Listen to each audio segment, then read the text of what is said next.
We are entitled to our emotions. It is ours. It is ours to feel. I had to breathe. Breathing is something that's usually on autopilot. Something about breath that just is instantly grounding. It tells your brain, it tells your body that you are okay and that you're not in survival mode. As you are on a journey to self-rediscovery, it's not what you seek outwardly, it's what you seek inwardly. And that says a lot about the process of inner work, because we have many things that live in our minds that we have allowed to stay in our minds for many, many years or months or days, that bottles up and creates a block to meet our full potential. As I speak on inner work, I have learned a lot about what yoga means to me. I really recommend this book. Really opened my eyes to something. There's a combination of reasons of why we do yoga, why anyone does yoga. There's this expectation that yoga can eliminate all pain, sadness, or lower emotions, lower energy, all of the low energy in our lives, and that is far, far, far from the truth. Oops. So if yoga doesn't do that for us, then why do we do it? And it is because being in a state of yoga, being in that state of stillness, movement, connection with your breath and your body, and essentially with yourself, it's what helps release any suffering, what separates us from our wholeness. And suffering differs from pain. Suffering is like the top layer on top of pain. It's the added emotion that comes with pain. Being aware of that emotion of suffering, it releases the suffering and lessens it. And so how do we be aware? It's by constant attention of our emotions and feeling those emotions, not bottling it up. I know many of us grew up with, even as a child, being told, don't cry, don't scream, don't do this, don't do that. Or even as a grown-up, you're told, don't be sad, don't be mad. And it's like, that is not healthy at all. We are entitled to our emotions. It is ours. It is ours to feel. And so it is okay to not be okay. It is okay to be in a state of lower energy. But what is choice is to release that emotion, get it out, whether it's by crying, whether it's by screaming at a pillow, whether it's dancing it out, whether it's kickboxing, whether it's whatever you want it to be.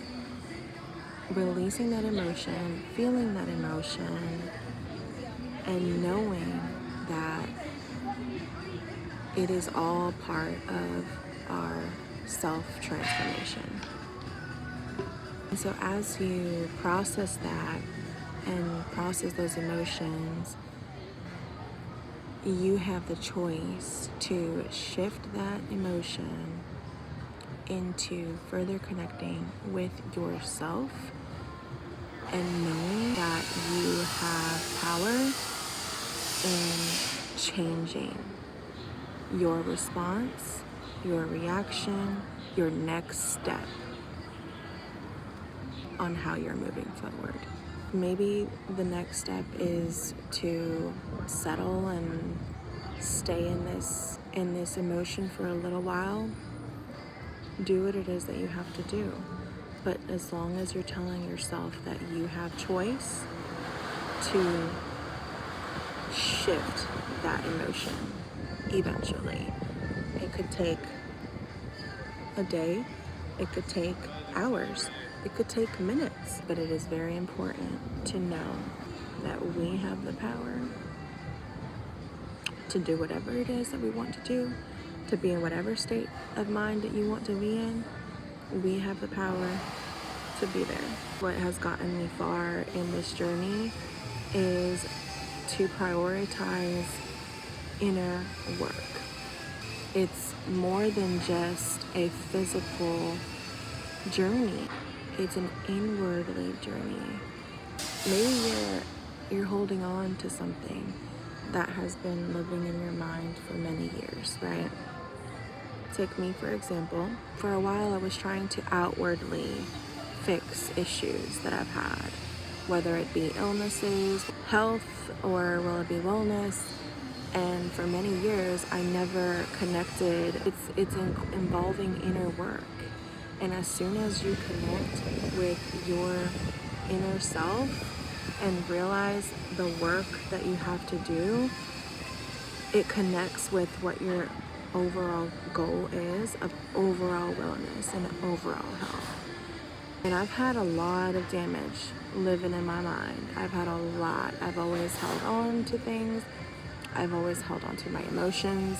Used to not be a very emotional person. And I still am that way sometimes. I have to catch myself. Feel the emotions you want to feel. Express what you want to express, because if you don't, it's gonna bottle something up, and it'll have a negative outcome in the end.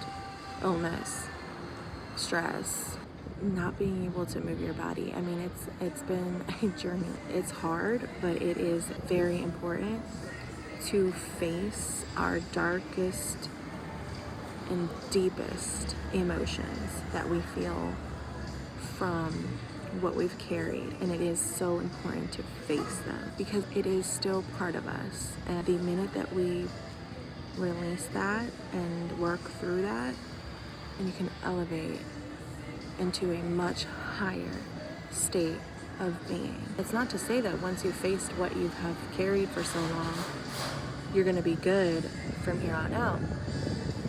Absolutely not. The more that we work on this on a day-to-day basis, the more it gets easier to handle struggles that come, because life is not perfect. That is the reality. It's all part of self-transformation. And as I share these thoughts and parts of my journey, I hope that you take what resonates with you and leave what doesn't. And just remember to breathe.